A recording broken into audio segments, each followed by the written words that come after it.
speak real quick. I got a lot of blue belts in here, so I don't have to talk about posture too much anymore. I don't have to talk about grip fighting too much anymore.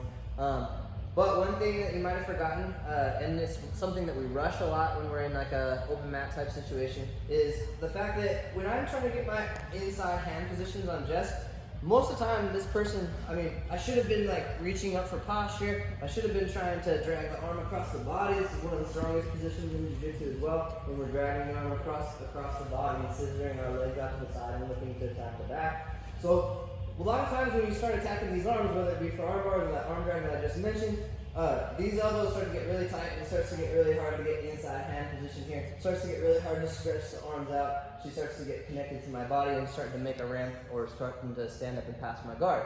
So one thing that we need to realize is that I am the lever that creates the space to break posture and to get inside hand positions, okay? Every time, if your hips are resting on the mat in closed guard, then you're taking that space away from yourself. If you're resting your hips on the ground, so you need to start thinking about yourself in closed guard as being in mount, okay? If I'm staying down by Jess's hips, which is me relaxing my hips, then she has a good opportunity to escape my mount position, right?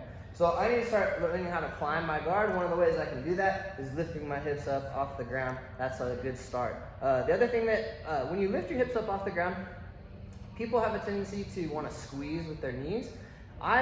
It's really easy if I use more of my skeletal frame to do this, because if I'm just squeezing with my knees and clenching like this, my legs are going to get very tight. Your adductors inside are very small muscles, okay? So they're going to get fatigued really fast.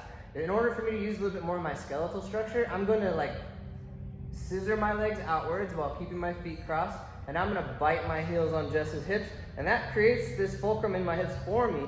And now I'm using more of my posture and my frame rather than my muscles to help myself keep my hips up off the mat.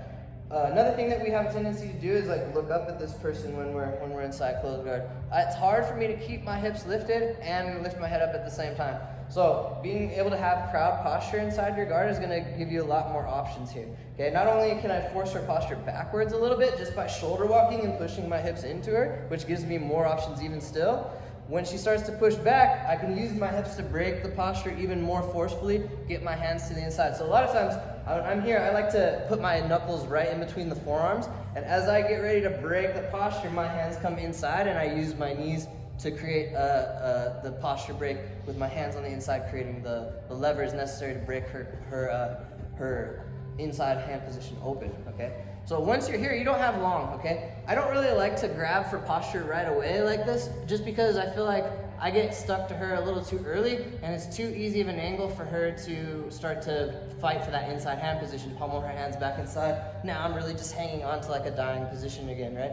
So as I break open my posture, I immediately like to shrimp my hips out to the side and then start to grab for posture. Now it's a much harder angle for her to start to defend, right? It's really hard for her to pummel her other hand inside. Also, I know this probably sounds dumb, but like pinching your elbows at all times is really important in Jiu-Jitsu, like almost everywhere. The knees and elbows should be pinching and controlling the whole time. This is the middle of your limbs, right? Your knee and your elbow. So you need to be using that. I shouldn't just be hugging with my hand. I should be pinching my elbow against Jess's back and kind of like pushing my body into her so that she can't just push a hand in between my body and hers, okay? And I've closed that space. I like to grab for the armpit here, okay? So now, when we're in this type of position, okay, she's gonna be kind of pushing her posture to try and square up, right?